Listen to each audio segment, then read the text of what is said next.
Hello friends and welcome to our channel. I am Pulkit Tiwari और आज मैं आप लोगों के लिए एक मल्टीपल चॉइस क्वेश्चन की सीरीज स्टार्ट करने वाला हूं। यहां पर हम अलग अलग सब्जेक्ट्स के डेली 10 क्वेश्चन लेने की कोशिश करेंगे। क्वेश्चन काफी बेहतरीन क्वालिटी के होने वाले हैं जो आप यूपीएससी की डिफरेंट एग्जाम में एक्सपेक्ट कर सकते हैं। मैं इन क्वेश्चन के थ्रू आपके पूरे सब्जेक्ट को भी कवर करने की कोशिश करूंगा। यहां पर मैं जो भी सब्जेक्ट है उसके स्टार्टिंग से एमसीक्यूज लूंगा, टॉपिक वाइज एमसीक्यूज लूंगा और पूरे सब्जेक्ट को एमसीक्यू के ही थ्रू कवर करने की कोशिश करूंगा।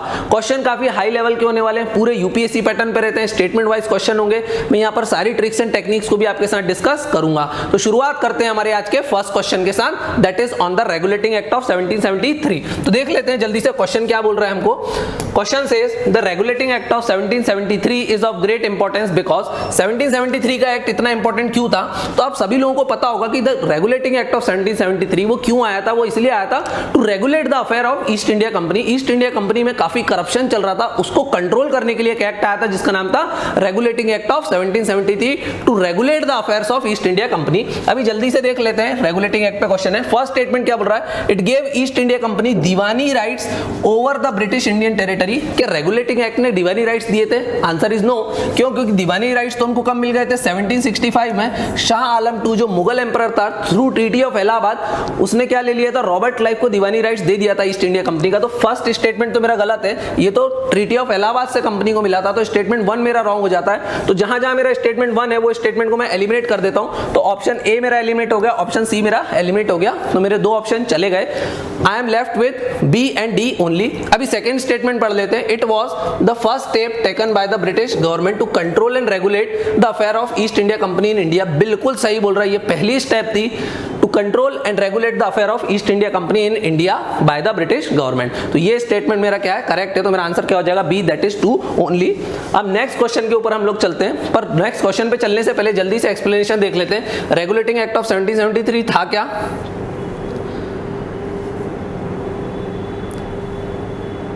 रेगुलेटिंग एक्ट ऑफ 1773 था क्या? सबसे पहले इसके फीचर्स देख लेते हैं। इसने गवर्नर ऑफ बंगाल को क्या डिक्लेयर कर दिया था, गवर्नर जनरल ऑफ बंगाल बना दिया था। फिर इसने क्या किया था, गवर्नर ऑफ बॉम्बे और मद्रास को सबऑर्डिनेट बना दिया था गवर्नर जनरल ऑफ बंगाल का। मतलब इसने सेंट्रलाइजेशन करने की कोशिश करी थी, to centralise the power in governor general of Bengal. Governor general of Bengal कहां बैठता था, कोलकाता में बैठता था। फिर इसने एक एग्जीक्यूटिव काउंसिल भी बनाई थी of 4 to assist the governor general of Bengal, ताकि गवर्नर जनरल ऑफ बंगाल भी एब्सोल्यूट पावर ना ले ले। तो उसके लिए क्या बना दी थी, executive council of 4 members to assist governor general of Bengal. फिर इसने क्या किया था, इसने सुप्रीम कोर्ट को भी सेटअप किया था। उसमें 1 चीफ जस्टिस था और 3 अदर जजेस हुआ करते थे। तो ये चीज आपको यहाँ पर ध्यान रखना है। तो रेगुलेटिंग एक्ट ऑफ 1773 था क्या? फिर इसका सिग्निफिकेंस देख लेते हैं। तो सिग्निफिकेंस क्या था इसका, ये क्यों इंट्रोड्यूस हुआ था? British decided to regulate the affairs of East India Company, क्योंकि ईस्ट इंडिया कंपनी में रैम्पेंट करप्शन जो उस समय प्रिवेलेंट था। फिर इसने क्या किया, demarcated the political and administrative function of East India Company. फिर इसने नेक्स्ट क्या किया, private trade of officials were completely abolished. भाई उसका पर्पस ही क्या था, to stop the rampant corruption. और करप्शन कैसे होता था, भाई जो ऑफिशियल थे कंपनी के वो प्राइवेट ट्रेड में एंगेज रहते थे, तो उनको बोला आपसे आप प्राइवेट ट्रेड नहीं करोगे। So private trade of official were strictly prohibited. ये चीज आपको ध्यान रखना है। और first governor general of Bengal कौन बना था, जिसका नाम था Warren Hastings in 1773। Next question की तरफ चलते हैं। The first federal court in India was constituted under. First federal court की बात कर रहा है। ये फेडरल कोर्ट क्या है, federal court was like the present day supreme court. तो फर्स्ट फेडरल कोर्ट कब बना था इंडिया में, तो वो बना था from the government of India act 1935। अब ये क्या थी फेडरल कोर्ट, एक बार जल्दी से हम लोग इसको देख लेते हैं। So first federal court in India was constituted under the government of India act 1935। अब ये फेडरल कोर्ट था क्या, तो फेडरल कोर्ट को हम यहाँ पर देख लेते हैं। Federal court was like the present day supreme court. तो इसको कब बनाया गया था, it was established in 1937 under government of India 1935 जो मैंने आपको बताया। और ये 1950 तक इसने फंक्शन भी किया और फिर बाद में इसी फेडरल कोर्ट को क्या बना दिया गया, present day supreme court. So it functioned until 1950, then supreme court was set up. अब ये जो फेडरल कोर्ट था, चूंकि ये ब्रिटिश ने बनाया था, तो इसका राइट ऑफ अपील भी था कि आज हमारी सुप्रीम कोर्ट के ऊपर हम कहीं भी अपील कर सकते हैं। Answer is no. लेकिन ये फेडरल कोर्ट के ऊपर आप अपील कर सकते थे लंदन में, जिसको हम बोलते थे प्राइवी काउंसिल, और वो कहां बैठती थी, लंदन में। तो ये चीज ध्यान रखना, right of appeal at privy council which was sitting at London. इसमें क्या था, इसको एक्सक्लूसिव ज्यूरिसडिक्शन गया था to resolve the conflict between centre and the province. Centre और प्रोविंस में कोई भी कॉन्फ्लिक्ट होता है तो फेडरल कोर्ट उस पर डिसीजन ले सकती थी। ये चीज आपको ध्यान रखना है। It can interpret government of India act 1935 also because it was behaving like the present day supreme court. तो ये आपको ध्यान रखना है, काफी इजी क्वेश्चन था और फैक्चुअल भी था। नेक्स्ट क्वेश्चन देख लेते हैं, किसकी बात कर रहा है, secretary of state for India, किसकी बात कर रहा है, secretary of state for India. कौन था secretary of state for India? देखो आफ्टर द रिवोल्ट ऑफ 1857 उसके बाद गवर्नमेंट ऑफ इंडिया एक्ट 1858 आया था, वहां से ये बॉडी को बनाया गया था जिसका क्या नाम था, secretary of state for India, जिसको इंडियन सेक्रेटरी भी बोलते थे। लंदन में बैठा करता था, एक ब्रिटिश मिनिस्टर हुआ करता था, क्राउन के द्वारा अपॉइंट किया जाता था on the advice of prime minister. तो देख लेते हैं, was a British cabinet minister, yes बिल्कुल एक ब्रिटिश कैबिनेट मिनिस्टर हुआ करता था। स्टेटमेंट 1 मेरा सही है। तो देखते हैं कहां पर बी में मेरा स्टेटमेंट 1 नहीं है, तो मेरा बी ऑप्शन एलिमिनेट हो जाता है। स्टेटमेंट 2 को देखते हैं, political head of India office responsible for the governance of the British Raj. Yes ये पॉलिटिकल हेड भी हुआ करता था इंडिया का, बिल्कुल सही बात है। तो स्टेटमेंट 2 भी मेरा करेक्ट है। तो सी में मेरा 2 नहीं है, तो मेरा ऑप्शन सी भी जो है वो एलिमिनेट हो जाता है। थर्ड स्टेटमेंट को देखते हैं, हेड हिज परमानेंट सीट इन कैलकाटा नाउ कोलकाता। देखिए ये एक ब्रिटिश मिनिस्टर हुआ करता था। अब ब्रिटिश मिनिस्टर है तो वो तो लंदन में ही बैठेगा ना, वो इंडिया में नहीं बैठेगा। तो जो थर्ड स्टेटमेंट है मेरा वो रॉन्ग हो जाता है। तो जहां जहां थर्ड है मैं हटा देता हूं, तो मेरा डी ऑप्शन चला जाता है। तो मेरा आंसर आ चुका है ऑलरेडी 1, 2 एंड 4। इसका मतलब है कि फोर्थ स्टेटमेंट मेरा करेक्ट होने वाला, was appointed by the British monarch, yes on the advice of the prime minister of Britain.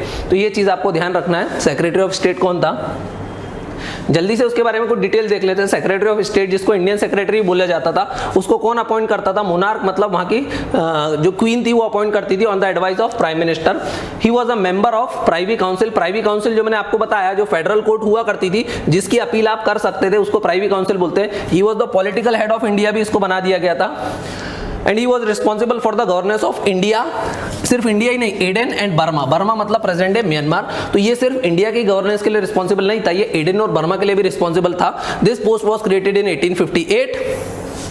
This post was created in 1858 when east India company rule and हो गया था, जब ईस्ट इंडिया कंपनी को abolish कर दिया गया था और इसकी पोस्ट को बनाया गया था। His seat was Westminster, that is the British Parliament, and it was located at London। और इसका कोई फिक्स टेन्योर नहीं होता था, क्योंकि मैंने बताया था ये एक ब्रिटिश कैबिनेट मिनिस्टर होता था। अगर सरकार गिरेगी तो इसकी पोस्ट भी जाने वाली है। ये काफी प्रेस्टिजियस पोस्ट हुआ करती थी, आपको ये चीज ध्यान रखना है। नेक्स्ट क्वेश्चन देख लेते हैं, 2 एक्ट्स। नेक्स्ट क्वेश्चन देखते हैं, 2 acts that introduce or intended to introduce a system of open competition for the selection of civil servants which helped in Indianization of the British administration.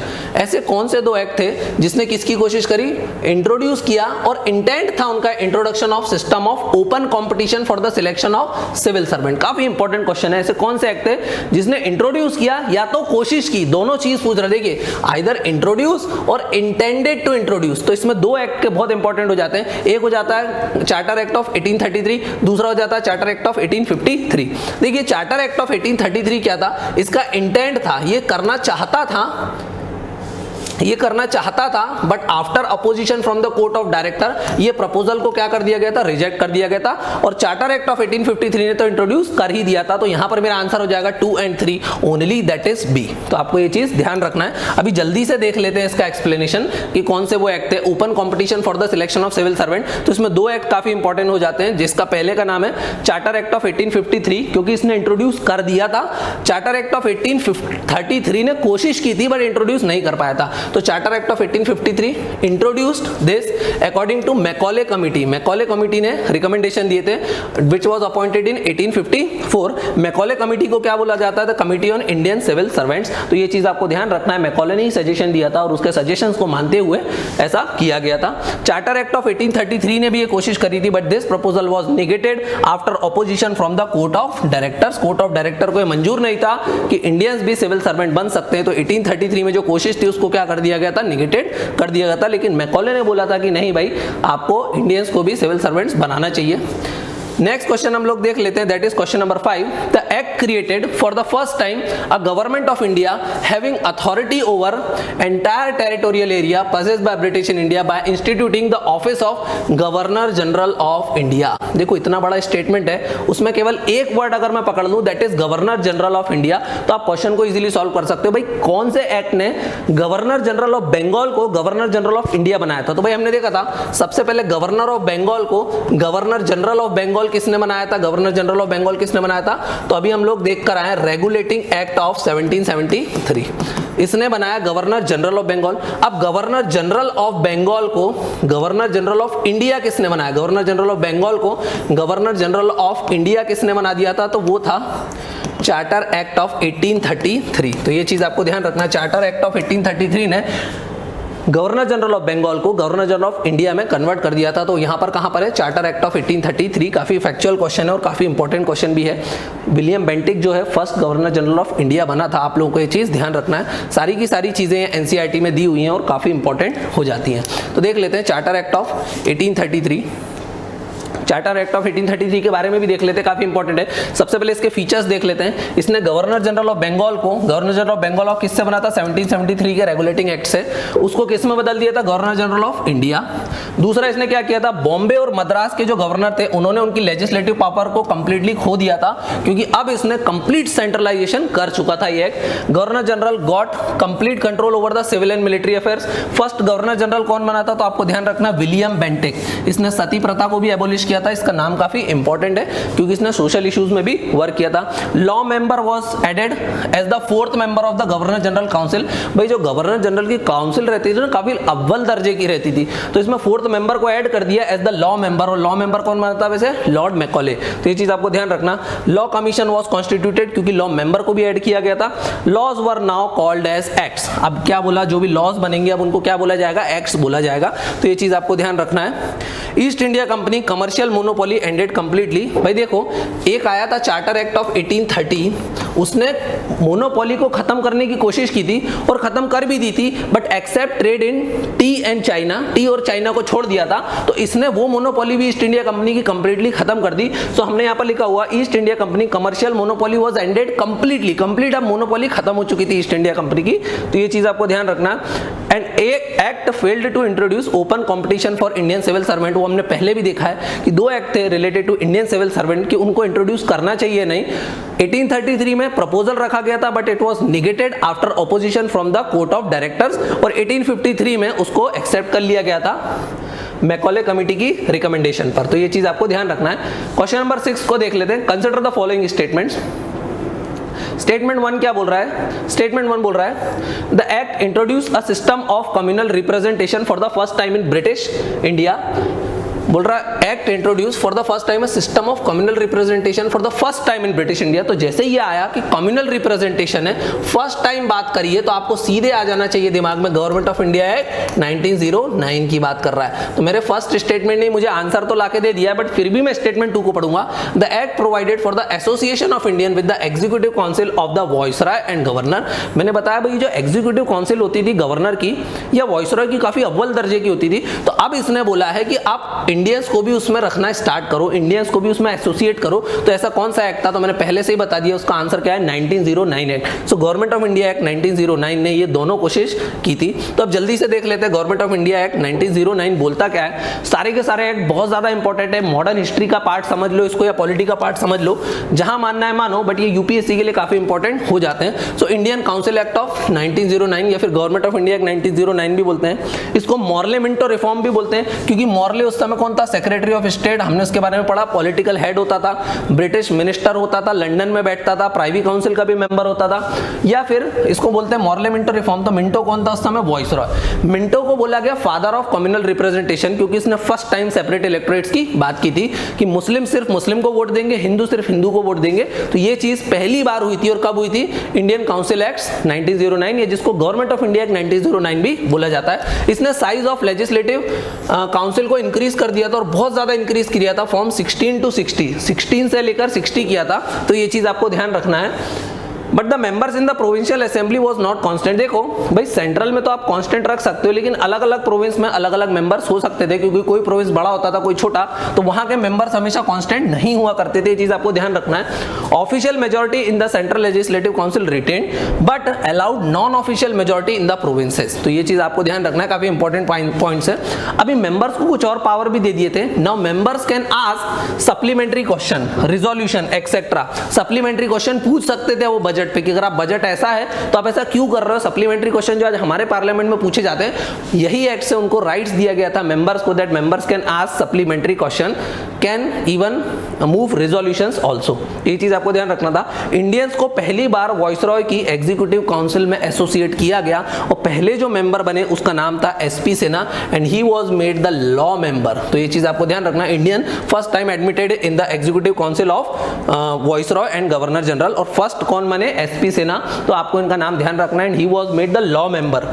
Separate electorate की इन्होंने कोशिश करी थी और इसको introduce किया था, इसी कारण से मिंटो को क्या बोला जाता है, फादर ऑफ कम्युनल रिप्रेजेंटेशन या फिर कम्युनल इलेक्टोरेट। तो ये चीज आपको ध्यान रखना है, काफी इंपॉर्टेंट एक्ट है, काफी इंपॉर्टेंट मतलब बहुत ज्यादा इंपॉर्टेंट एक्ट है ये हमारे लिए। नेक्स्ट क्वेश्चन देखते हैं, क्वेश्चन नंबर 7 क्या बोल रहा है। क्वेश्चन नंबर 7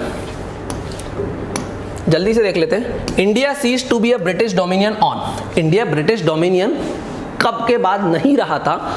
तो देखना भाई 1947 की अगर मैं बात करता हूं, so India got independence, India independent हो गया था, इंडिया गॉट इंडिपेंडेंट।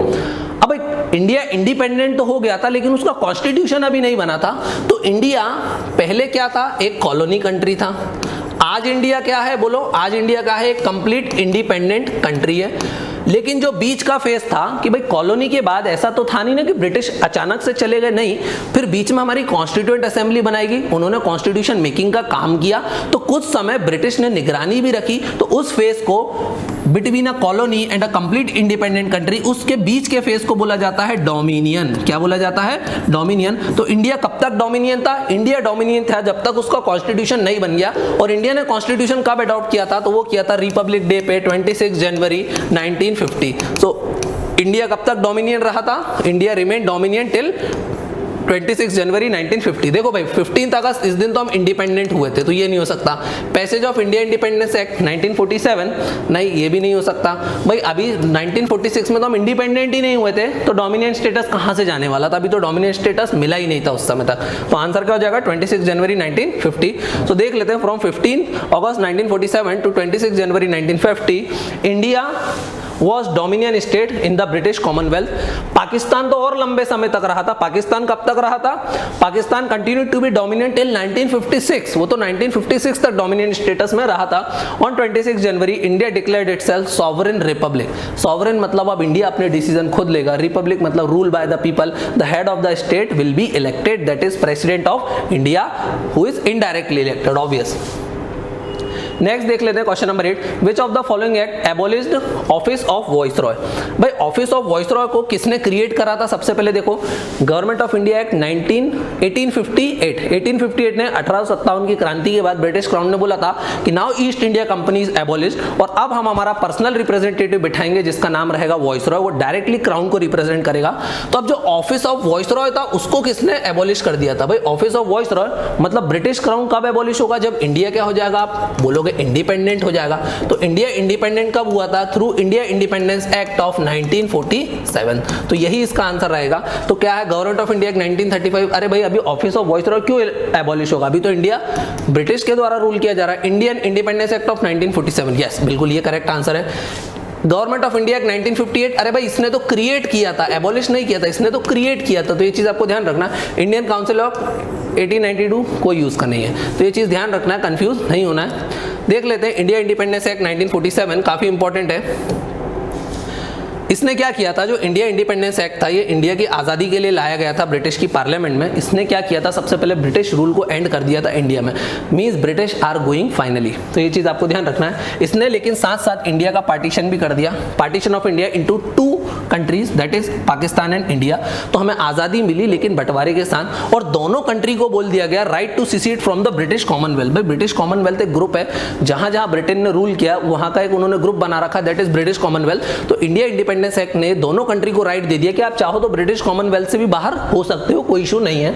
ब्रिटिश की जो क्वीन थी उसने अपना एक टाइटल था उसको ड्रॉप कर दिया, that is emperor of India. भाई क्योंकि अब ब्रिटिश रूल एंड हो गया है तो वहां की क्वीन एम्परर नहीं रहेगी इंडिया की, तो वो उन्होंने क्या किया, टाइटल को ड्रॉप कर दिया। फिर इसने दो चीजों को एबॉलिश करा। इसने क्या एबॉलिश करा, office of viceroy and office of secretary of state. Viceroy is the personal representative of crown, ये चीज आपको ध्यान रखना है। एंड सेक्रेटरी ऑफ स्टेट को क्या बोला जाता था, पॉलिटिकल हेड ऑफ इंडिया, जो कहां बैठता था, लंदन में बैठता था। हम लोगों ने पहले भी इसके बारे में देख लिया है। तो चूंकि अब ये दोनों ब्रिटिश का रूल ही खत्म हो गया, तो इन दोनों पोस्ट की भी अब जरूरत नहीं है। तो secretary of state and viceroy was abolished. Governor general, चूंकि अब वॉइसरॉय चला गया है तो अब दोबारा किसी को तो हेड बना के बिठाना पड़ेगा, तो दोबारा किसको इंट्रोड्यूस किया, गवर्नर जनरल को बनाया गया। Was given power to assent और वीटो द बिल, क्योंकि अब कॉन्स्टिट्यूएंट असेंबली बन चुकी थी, अब कॉन्स्टिट्यूशन इन द मेकिंग की प्रोसेस में आ चुका था।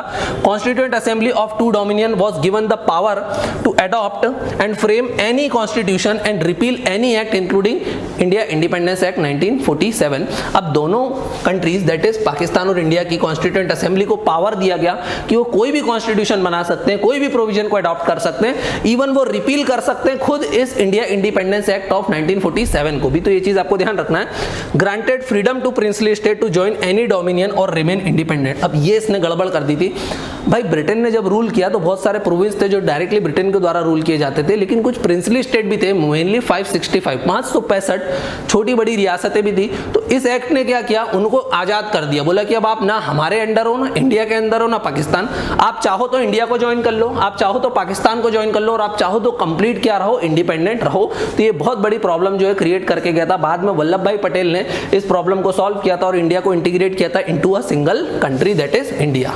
तो ये चीज आपको ध्यान रखना है। नेक्स्ट क्वेश्चन चलते हैं क्वेश्चन नंबर 9 की तरफ। क्वेश्चन नंबर 9 क्या बोल रहा है, under the system of dyarchy, dyarchy की बात कर रहा है। अब डायरकी क्या होती है वो भी देख लेंगे। Under a system of dyarchy the provincial subjects were divided into two parts. Provincial subject को दो पार्ट में डिवाइड किया, transferred and reserved. Consider the following with reference to it. भाई डायरकी क्या था, ये एक एक्सपेरिमेंट था। गवर्नमेंट ऑफ इंडिया एक्ट 1919 जब आया था तो उसने क्या किया था, प्रोविंशियल सब्जेक्ट्स को दो पार्ट में डिवाइड किया था। प्रोविंशियल सब्जेक्ट्स को याद रखना, एक को बोला गया था ट्रांसफर्ड और एक को बोला गया था रिजर्व्ड। एक को बोला गया था ट्रांसफर और एक को बोला गया था रिजर्व्ड। अब भाई देखना, दोनों सब्जेक्ट पे डिसीजन तो कौन लेने वाला है, गवर्नर ही डिसीजन लेने वाला है। लेकिन जो रिजर्व्ड सब्जेक्ट थे, वो रिजर्व थे गवर्नर के डिस्क्रिशन के लिए, मतलब उसको विदाउट एड एंड एडवाइस काम करना था। तो यहां पर गवर्नर डिसीजन तो लेगा but without aid and advice of anyone. और यहां पर ट्रांसफर्ड सब्जेक्ट जो थे वहां पर वो डिसीजन तो लेगा but with the aid and advice of other minister, aid and advice. तो ये चीज ध्यान रखना, एड और एडवाइस पे यहां पर वो काम करने वाला था। तो अभी देख लेते हैं क्वेश्चन। डायरकी हुई थी इंट्रोड्यूस गवर्नमेंट ऑफ इंडिया 1919 से। अब देख लेते हैं, the reserved subjects were to be administered by the governor, बिल्कुल यहां तक सही है, with the aid of minister responsible for the legislative council. Reserved subjects पे क्या वो एडवाइस पे काम करने वाला था, जो रिस्पॉन्सिबल थे नहीं, यहां पर तो अपने डिस्क्रिशन से काम लेने वाला था। तो देखो यहां तक तो स्टेटमेंट सही था, with the aid and advice नहीं, without the aid and advice आएगा यहां पर। तो ये स्टेटमेंट मेरा गलत लिख दिया उन्होंने, आधा सही था आधा गलत था। तो फर्स्ट जहां जाए मैं हटा देता हूं, ए और सी मेरा चला गया।